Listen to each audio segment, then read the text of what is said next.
तो stellar transformation के last episode में आप सभी का स्वागत है। तो फाइनली ये स्टेलर ट्रांसफॉर्मेशन का लास्ट एपिसोड होने वाला है, जिसमें कि हमें भर भर के एक्शन देखने को मिलने वाला है। तो बिना किसी देरी के वीडियो को शुरू करते हैं। तो अभी तक हमने देखा था कि कैसे अब किन्यू भी डिवाइन गॉड बन चुका है और अब वह इतना पावरफुल हो चुका है कि वह सभी डिवाइन गॉड्स के साथ अकेला लड़ सकता है। इसके बाद कुछ डिवाइन गॉड्स भी किन्यू को कंग्रेचुलेट करने के लिए आते हैं। उधर दूसरी तरफ हम देखते हैं कि इस चीज की खबर जियाओ शियान के डैड को भी हो चुकी थी। तो लास्ट एपिसोड की शुरुआत होती है और हम देखते हैं कि किन्यू जियांगली को लेकर एक माउंटेन के पास आता है और कहने लगता है कि मैं इसी माउंटेन की मदद से अपनी सिटी बनाने वाला हूँ, क्योंकि इस माउंटेन के पत्थर इतने मजबूत हैं कि ये हजारों सालों तक खराब नहीं होंगे। किन्यू एक ऐसी सिटी बनाना चाहता था कि जहाँ पर ये और इसकी फैमिली सेफली रह सके।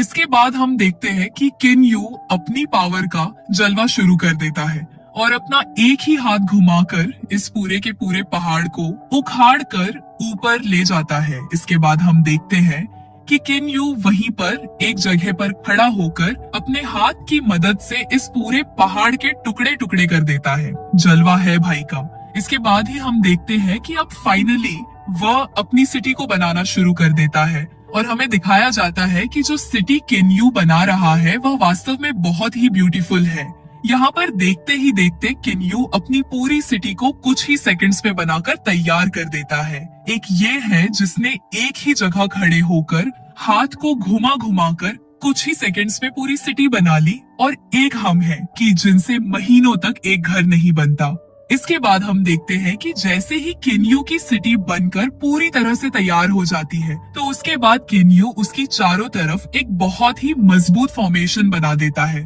ताकि कोई भी उसकी मर्जी के बिना सिटी में एंटर न हो सके। इसके साथ ही हम देखते हैं कि किन्यू जियांगली से सिटी के लिए कोई अच्छा सा नाम सोचने के लिए कहता है, जिस पर हम देखते हैं कि जियांगली भी काफी देर सोचने के बाद कहती है कि मेरे ख्याल से इस सिटी का नाम मिस्टिक सिटी होना चाहिए। और इसी के साथ ही हम देखते हैं किन्यू सभी को अपनी न्यू सिटी दिखाने के लिए ले आता है, जहाँ पर सभी किन्यू की इतनी बड़ी और ब्यूटीफुल सिटी को देखकर हैरान रह जाते हैं और कहने लगते हैं कि यह सिटी तो इतनी बड़ी है कि यहाँ पर हजारों लोग रह सकते हैं। किन्यू कहता है कि अब से हम सब भी यहीं पर रहेंगे। किन्यू कहता है कि मैंने इस सिटी के चारों तरफ एक बहुत ही मजबूत फॉर्मेशन भी बनाई है, जिसे कोई भी ब्रेक नहीं कर सकता और न ही कोई मेरी मर्जी के बिना इस सिटी में एंटर कर सकता है। दूसरी तरफ हम जियाओ शियान के डैड को देखते हैं, जो कि बहुत ही गुस्से में होते हैं, क्योंकि उन्हें भी पता चल गया था कि डिवाइन वर्ल्ड में किन्यू ने अपनी एक अलग सिटी बना ली है। यहाँ पर जियाओ शियान भी बहुत गुस्से में होता है और अभी के अभी किन्यू को उसकी सिटी के साथ ही खत्म कर देना चाहता है,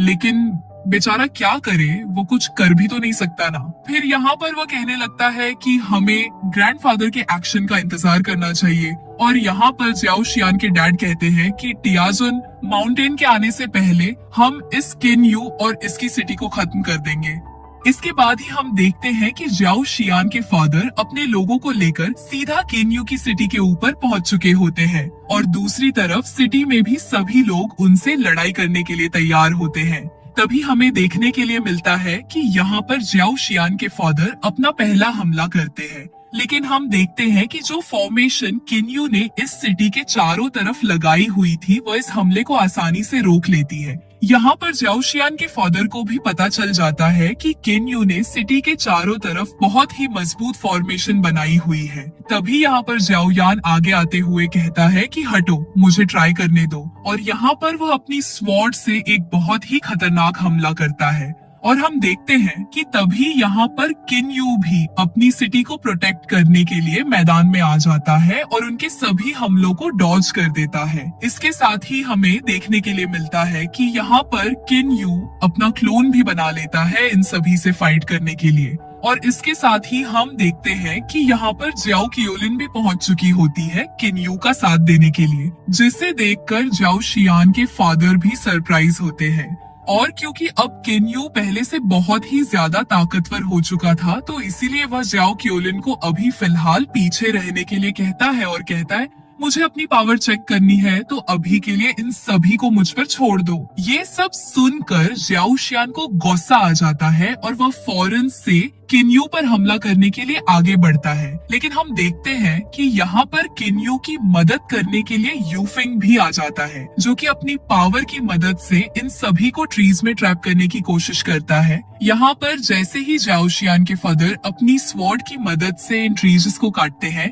तो ये दोबारा बड़े हो जाते हैं और जब वह यहाँ से बाहर निकलने की कोशिश करते हैं, तो सभी ट्रीज उसे चारों तरफ से घेर लेते हैं। ये सभी कुछ किन्यू और यूफिंग दूर से देख रहे होते हैं। इसके बाद हम देखते हैं कि किन्यू भी उनके साथ फाइट करने के लिए उन्हें ट्रीज के अंदर चला जाता है, जहाँ पर वह सीधा ज्याओ यान के पास जाता है और कहता है कि सुना है कि तुम बहुत ही ज्यादा ताकतवर हो, तो आज तुम्हारी ताकत देख ली जाए। इसके साथ ही हम देखते हैं कि यहाँ पर इन दोनों के दरमियान बहुत ही खतरनाक फाइट स्टार्ट हो जाती है। इसके बाद हम देखते हैं कि ज्याओ यान किन्यू पर एक के बाद एक ताबड़तोड़ हमला करना शुरू कर देता है और किन्यू भी उसके हमलों से बचता हुआ उस पर भी हमला करना स्टार्ट कर देता है। जबकि दूसरी तरफ हम देखते हैं कि किन्यू का क्लोन ज्याओ शियान से फाइट कर रहा होता है और यहाँ पर एक के बाद एक ताबड़तोड़ हमला करके वह यहाँ पर ज्याओ शियान पर भारी पड़ रहा होता है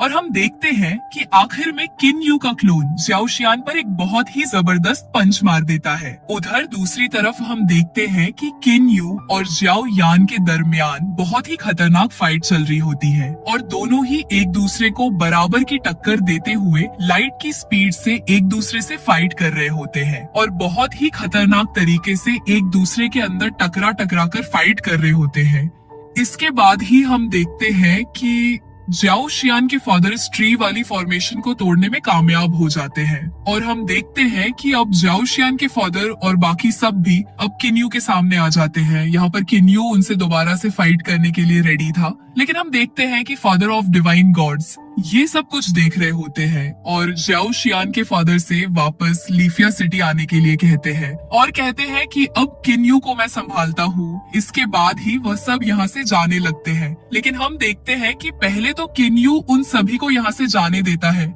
लेकिन फिर बाद में वह टेलीपोर्ट होकर उनके सामने आ जाता है और उसे देखकर सभी लोग डर जाते हैं और फिर वहाँ से तेजी से आगे बढ़ने लगते हैं। लेकिन थोड़ी दूर जाते ही किन्यू इस पूरे एरिया को फ्रीज करके उन सभी को भी उसी जगह पर फ्रीज कर देता है। ये सब कुछ देखकर फादर ऑफ डिवाइन गॉड्स भी समझ जाते हैं कि अब किन्यू उन सभी को जान से मारने वाला है और वह बहुत ही गुस्से में आ जाते हैं और कहने लगते हैं कि किन्यू मैं तुम्हें ऐसा कभी नहीं करने दूंगा। और हम देखते हैं कि वह किन्यू की सिटी की तरफ एक बहुत ही बड़ा ब्लू कलर का फ्लावर भेज देता है, जो कि बहुत ही तेजी से किन्यू की सिटी की तरफ बढ़ रहा होता है, जिसके रास्ते में जो कुछ भी आता है वह उसके टुकड़े टुकड़े कर देता है। और देखते ही देखते ये बहुत तेजी से किन्यू की सिटी की तरफ आते हुए किन्यू की उस फॉर्मेशन को भी ब्रेक कर देता है जो किन्यू ने अपनी सिटी की सेफ्टी के लिए लगाई थी। और हम देखते हैं कि वह जायंट फ्लावर किन्यू की सिटी को बिल्कुल ही बर्बाद कर देता है।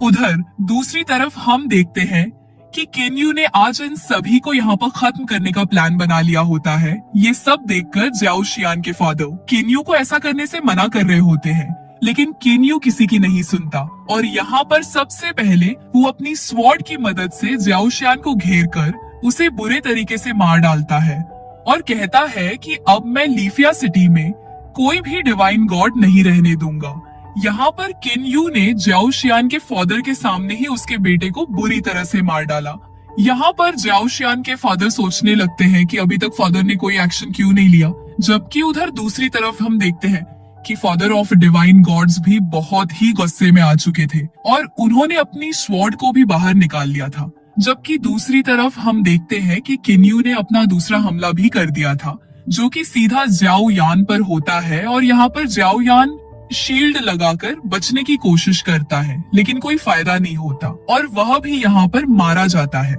इसके साथ ही हम देखते हैं कि फादर ऑफ डिवाइन गॉड्स अब और भी ज्यादा गुस्से में आ चुके होते हैं और गुस्से में कहने लगते हैं कि किन्यू अब मैं तुझे बिल्कुल भी नहीं छोड़ूंगा। और इसी के साथ हम देखते हैं कि वह अपनी स्वॉर्ड को ऊपर ले जाते हुए अपनी फुल पावर के साथ एक बहुत ही खतरनाक स्लैश अटैक किन्यू पर कर देते हैं और यहाँ पर किन्यू भी देखता है कि उसके ऊपर बहुत ही बड़ी तलवार आ चुकी है, जहाँ पर किन्यू फौरन से ही बहुत सारे अटैक्स करके उसे रोकने की कोशिश करता है। लेकिन हम देखते हैं कि वह इतनी ज्यादा पावरफुल होती है कि किन्यू के अटैक्स उसके सामने कुछ भी नहीं होते। इसके बाद हम देखते हैं कि किन्यू अब यहाँ पर बहुत ही ज्यादा फॉर्मेशनर्स बनाकर उस पर अटैक करना शुरू कर देता है। लेकिन हम देखते हैं कि इन सब का भी उस पर कोई असर नहीं होता और हम देखते हैं कि अब वह किन्यू के बहुत ज्यादा करीब आ चुकी होती है। तो यहाँ पर किन्यू अपने पैरों के नीचे एक बहुत ही बड़ी डिफाइन फॉर्मेशन क्रिएट कर लेता है और अपनी पूरी जान से इस खतरनाक अटैक को रोकने की कोशिश कर रहा होता है। जबकि दूसरी तरफ हम देखते हैं कि फादर ऑफ डिवाइन गॉड्स ने यहाँ पर अपना लाइन अप कर लिया होता है और इसके बाद वह और भी ज्यादा खतरनाक अटैक किन्यू पर कर देते हैं, जिसके साथ ही हम देखते हैं कि अब किन्यू भी बहुत थक चुका होता है, लेकिन फिर भी एक बार फिर से अटैक करके एक शील्ड बना लेता है। लेकिन हम देखते हैं कि वह शील्ड भी कुछ ही सेकंड्स में टूटने वाली हो जाती है और जैसे ही वह शील्ड टूटती है तो हम देखते हैं कि यहाँ पर एक अनाउंसमेंट होना स्टार्ट हो जाती है कि टियाजो माउंटेन डिवाइन वर्ल्ड में आ रहे हैं और हम देखते हैं कि फादर ऑफ डिवाइन गॉड्स यहाँ पर रुक जाते हैं और माहौल बिल्कुल ही नॉर्मल हो जाता है और यहाँ पर किन्यू की भी सांस में सांस आती है। इसके बाद हमें देखने के लिए मिलता है कि यहाँ पर आसमान बिल्कुल लाल पड़ जाता है और फिर यहाँ पर एक बहुत ही बड़ा माउंटेन आसमान से बाहर आने लगता है। और गाइस इसी के साथ इस एपिसोड का यहीं पर एंड हो जाता है, जिसके साथ ही स्टेलर ट्रांसफॉर्मेशन का सीजन 6 भी यहीं पर एंड हो जाता है। तो गाइस अगर आपको मेरी एक्सप्लेनेशन थोड़ी सी भी पसंद आई हो तो प्लीज चैनल को सब्सक्राइब कर दें और कमेंट करके बताएं कि नेक्स्ट एनीमे आपको कौन सा चाहिए। तो मिलते हैं आपसे नेक्स्ट वीडियो में। Thanks for watching.